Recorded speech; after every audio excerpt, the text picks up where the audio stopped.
Salam petani kelapa sawit, salam planter Indonesia ya. Bahwasanya adik petani ada juga ditanya, Pak, tolong ceritakan pengalaman Bapak dalam berkebun kelapa sawit. Ceritanya panjang ya sahabat, ini kita rincikan saja ya. Kalau adik petani itu berkebun sawit itu kan, ya kalau tanah, lahan itu dikasih oleh mertua ya. Mertua yang ngasih. Terus nanti kita bibitkan, kita semai ya. Bibit itu waktu itu belinya kita nggak tahu asal usulnya kan. Memang nggak tahu sama sekali. Sertifikatnya nggak ada. Sertifikatnya nggak ada. Jadi ya kita pelibet, kita tanam ya. Setelah kita tanam nggak cukup. Jadi tak cukup ya untuk nanamnya. Jadi ya ada namanya. Kalau bahasa kami sini moyan ya, dia nanam bibit cabutan, yaitu kentosan. Saya beli, waktu itu belinya sama dia tuh nggak salah 10.000 nggak 15.000 ya, udah lama lah, 2018 ya dibeli, itu tanam ya, buahnya banyak, lebat sekarang buah itu, ada buah kita lihat tuh kan buahnya. Jadi itulah adik petani kan beli, terus nggak cukup juga. Jadi nggak cukup, kita duit nggak ada, dana nggak ada kan. Lalu mertua ada waktu itu dia bibit ya, yang ngambil dari beli dari balai langsung, punya perusahaan juga kan.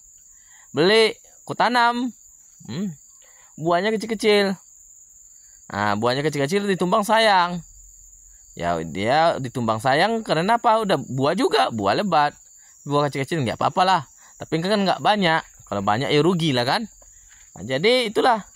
Terus tanam. Jadi tanamnya tidak merata. Ada yang udah besar. Ini makanya besar ini yang sini. Yang sana masih kecil. Yang sebelah sana masih kecil. Yang sebelah sini besar. Itulah nggak merata tanamnya. Jadi disitulah. Kita kan kendala juga, situ cari makan ya juga kan. Susu bayi juga situ semua ya kan. Arisan semuanya situ juga.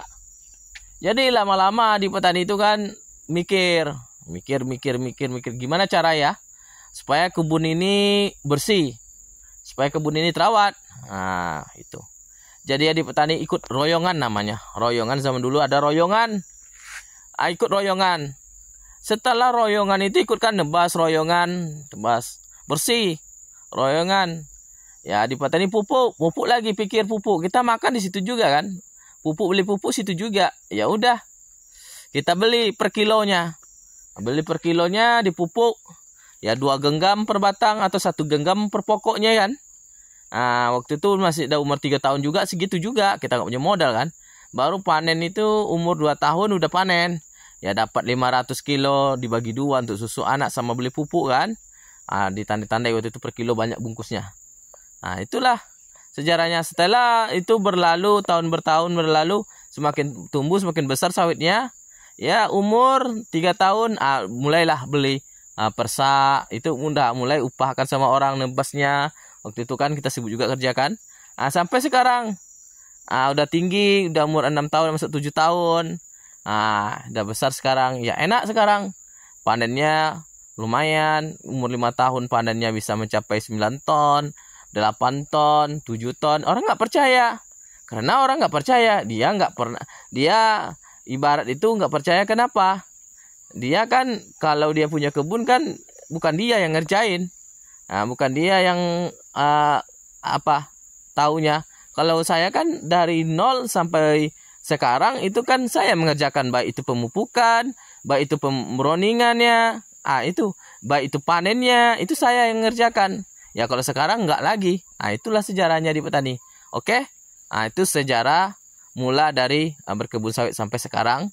Alhamdulillah di Langkambut sampai sekarang belum juga bisa ditempuh, ada juga di sana. Makanya untuk itulah sampai sekarang di petani seperti ini. Karena semuanya itu kita tuh kan dari nol, karena semua itu dari nol, nggak mungkin lah dari dari atas sampai dari atas ke atas gitu kan, nggak dari bawah, pasti dari bawah sampai ke atas. Nah, itu susahnya dari awal sampai akhir. Karena apa? Pepatah mengatakan berakit-akit ke hulu, bersenang-senang kemudian. Bersakit-sakit dahulu, berakit-akit ke hulu, berenang-renang ke tepian. Bersakit-sakit dulu, bersenang-senang kemudian. Itu pepatah mengatakan. Jadi untuk sahabat-sahabat petani kelapa sawit, itulah. Jadi untuk petani pemula, jangan kecewa. Silakan tanam aja. Kalau rezeki kita nggak kemana-mana. Zaman sekarang ini ya, zaman online ini banyak ya. Yang jual bibit, macam-macam bibit ya kan. Bibit nggak tahu kita kan. Katanya mau sertifikat itu katanya kan. Nah, ini teman saya kan, dia ngomong. Dia pernah di Balai Benih. Kawannya Tapa katanya ceritanya. Bahwasanya itu bibit itu yang betul-betul yang aslinya. Betul-betul yang aslinya itu nggak akan dikasih kepada masyarakat. Yang dikasih itu udah pilihannya, soter-soterannya. Nah, itu makanya coba kita lihat sawit perusahaan. Sawit PT, kenapa tingginya rata? Ya kan, kenapa sawitnya tinggi itu sama rata itu kan? Tingginya sama rata. Padahal itu karena pilihan.